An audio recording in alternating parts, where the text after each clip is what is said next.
ነገን ዛሬ ላይ ማየት መስራት ለሚለው ቀለል ባለ መንገድ ለመገንዘብ ኢትዮጵያውያን የአፍሪካ እግር ኳስ ጨዋታ በመጣ ቁጥር ያዝናሉ፣ ይተክዛሉ፣ ይተቻሉ።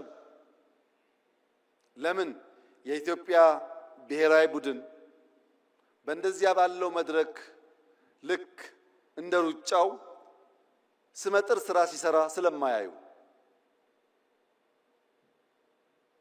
ዛሬ በእርግጠኝነት ምነግራችሁ የዛሬ 10 ዓመት ቢበዛ የዛሬ 10 ዓመት የኢትዮጵያ ብሔራዊ ቡድን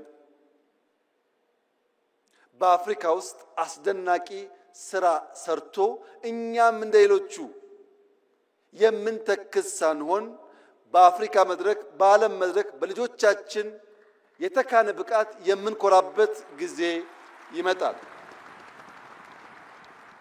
ይሄ ምኞት አይደለም፣ በስራ የተገለጠ ነው። አዲስ አበባ ላይ ከ100 በላይ ጥቃቅን ስታዲየሞች ገንብተናል።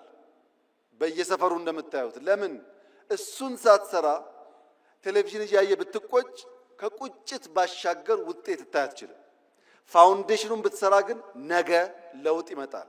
ለዚህ ነው መንግስት ዛሬ ላይ ሆኖ ነገን የሚተልመው። የዛሬ 2 ዓመት 3 ዓመት ባይደርስልኝ 5 6 7 10 ዓመት ላይ ኢትዮጵያ ጠንካራ ቲም እንዲኖራት ዛሬ ኢንቨስት ማድረግ አለብኝ ብሎ መንግስት ይሰራል። ይሄ አንዱ ማሳያ ነው። ሁለተኛው ማሳያ የትምህርት ጥራት ነው። የኢዜማው ሊቀመንበር የሚመራው የትምህርት ሚኒስቴር የትምህርት ጥራት ማረጋገጥ አለብን ብለን ሮድማፕ አውጥተን ከወሰን በኋላ